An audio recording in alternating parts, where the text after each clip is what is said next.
Mark Rosengarten. Welcome to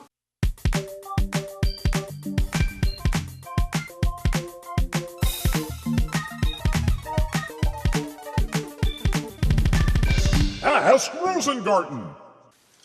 Well, let's get down to it, shall we? The first question comes to us from Zabo RP, who says, "Hello, my name is RP from Transylvania, learning science of nature in a Hungarian university. I have a very important question. I coated a ring, actually the ring basis is iron, and I was soft soldering forms on it with the solder tin. I saw your video on YouTube, Electroplating a Ring, and I would like to know how I can coat my ring with silver. The thing I'm wondering of, where can I get the solution silver nitrate? I can get silver nitrate from the pharmacy, but I doubt that it will work. So these are the questions in my head. Does the tin can be plated with silver? Where can I get that solution? Or with what other solution can replace the silver nitrate? And what is the voltage which will do the work? Any kind of silver will do the work if I connect it to the cathode. Okay, here's the deal. And I know it's past Valentine's Day, so your girlfriend will have to wait. But if you can find silver nitrate at a pharmacy, that's going to be your best bet. You see, silver nitrate is the only soluble silver compound that's soluble to any appreciable degree. And silver nitrate is silver nitrate is silver nitrate, okay? So you're only going to be putting a very thin layer on the ring. You want to make sure that you hook the ring up to the negative end of your battery. You don't need a whole lot of volts for this to work. Silver will oxidize with 0.80 volts. So anything above that should be enough to do the trick. You just want to make sure you have enough current. All right? You also want to make sure that you get rid of any kind of fingerprint residue from the ring, any oils or what have you, because they can get in the way of the silver being able to plate nicely onto the ring. In addition to that, you want to make sure that the piece of silver you're plating with is also very clean. You want to make sure everything is washed out and in pristine shape before you do the plating. When electroplating is done in the industrial setting, they actually take the parts that they're going to be plating and immerse them into an organic solvent which removes things like greases and oils before the plating process is done. So if you want to silver plate the ring, those are my recommendations for you. Good luck! Our next question comes to us courtesy of Abominatrix 650. How does concentration affect the rate of reactions? I've got some chemistry homework and I'm a little confused. Google is helping, but I still need that little bit more verification. Okay, concentration and rate of reaction. A chemical reaction takes place when reacting particles collide with each other. And they have to collide effectively, which means they have to collide with enough force and they have to collide at the correct angle so that the electrons are able to jump ship and whatever the specifics of the mechanism is. Once you have a high enough temperature where you can get effective collisions, putting more molecules or more reactant particles into your mix is going to allow the particles less room to move around. They're going to collide with other molecules more frequently. And if they hit other molecules more frequently, the reactant will get used up faster. The reaction rate will be faster. All right? So if you increase the concentration, let's say, for example, you want to react zinc metal, okay, with hydrochloric acid. If you take 2 molar hydrochloric acid versus 4 molar hydrochloric acid, the higher concentration has double the number of hydrogen chloride molecules. So you're going to get double the reaction rate because the molecules are going to hit each other twice as often. Do you see how it works? If you have a parking lot that has 25 cars in it, and then you double the number of cars to 50, you're going to get a whole lot more collisions because there's more cars that are going to be colliding with each other. So when you increase the number of collisions, you have a faster rate, which means if you raise the temperature, the molecules are moving faster. So they're going to hit each other more frequently and with more energy. If you increase the concentration, you're putting more particles into the reaction, which means they're going to get in each other's way. Like throwing more bumper cars into a bumper car arena. You're going to get more collisions when you've got more stuff there to collide.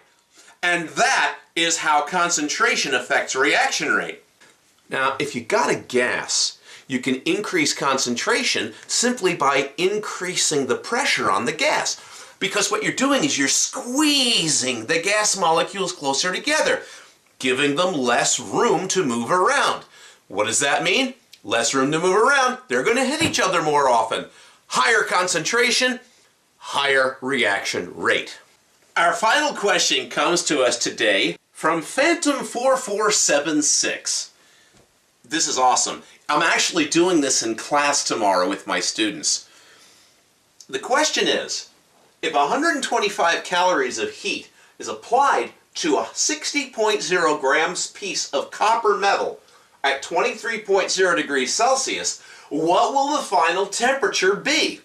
This is an amazing question.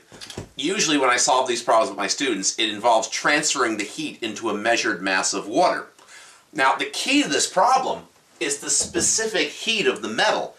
Specific heat is how many joules, or calories in this case, does it take to heat up a gram by 1 degree Celsius. Now, it takes 1 calorie to heat up 1 gram of water by 1 degree Celsius. That's why the specific heat of water is 1 calorie per gram degree Celsius. Or if you want to do it in joules, it takes 4.18 joules to raise the temperature of 1 gram of water by 1 degree Celsius, because there's 4.18 joules in a calorie, okay? So we're working with calories for this particular problem. Now remember, the specific heat of water is 1 calorie per gram degree Celsius. Look at this. The specific heat of copper is a little less than 1/10 of that.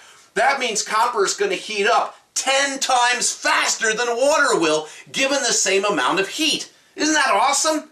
If something had a specific heat of 2 calories per gram degree Celsius, it would heat up half as fast as water, given the same amount of heat added to it. So specific heat is a material's ability to absorb heat and to retain that heat once the heat source has been removed. The formula you use is Q equals mc delta T. I said mc delta T. I said mc delta T. That's calorimetry, where Q represents the number of calories, the quantity of heat that's being applied. M represents the mass of the substance that's being heated up or cooled down. It works both ways. C is the specific heat of the particular material you're working with. And delta T represents the temperature change. If you heat up a piece of copper, it's going to start at a certain temperature. It's going to end at a higher temperature. And that's actually what we're doing here. We're applying heat to a piece of copper. So the copper's temperature is going to rise. It's going to start at 23.0 degrees Celsius, but it's only going up from there. How much is it going to go up? Well, we have to solve to see how much it goes up by. Solve for delta T. Solve for change in temperature. So get the other junk to the other side. Cross multiply it over there. Good. Now it's gone. Okay, now that you've got it rearranged, let's plug and chug. The amount of heat that's being applied to the copper is 125 calories. Divided by the mass of the copper that you're heating up is 60.0 grams.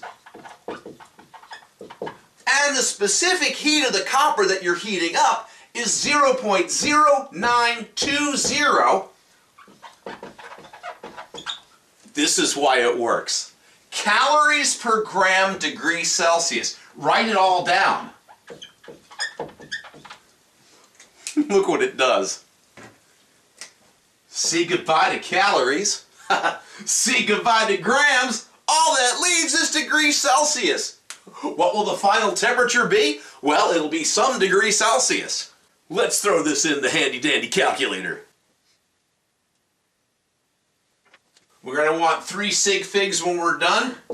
22.6 degrees Celsius. That's how much the temperature of the copper is going to rise. You put in 125 calories to 60 grams worth, and it only takes 1/10 of a calorie to make 1 gram go up by a degree Celsius. The temperature is going to rise by 22.6 degrees. So what does that mean? Well, the temperature started at 23.0 degrees. And because you added heat to the copper, the temperature is going to go up by whatever the temperature change is. Meaning your final temperature of the piece of copper will be 55.6 degrees Celsius. You can apply this to any calorimetry problem. They could have asked you to solve for mass. They could have said, well, the temperature changed by this much. This is how many joules we put in, or how many calories we put in. How many grams of copper was there that we were heating up? You just have to solve for M. So you can use this calorimetry equation to solve for a whole bunch of different things. I'll tell you what, if I had any more fun doing this, I'd have to do this for free. Oh yeah, that's right. I am doing it for free, and I'm doing it for you. So, what are you waiting for? Ask Rosengarten.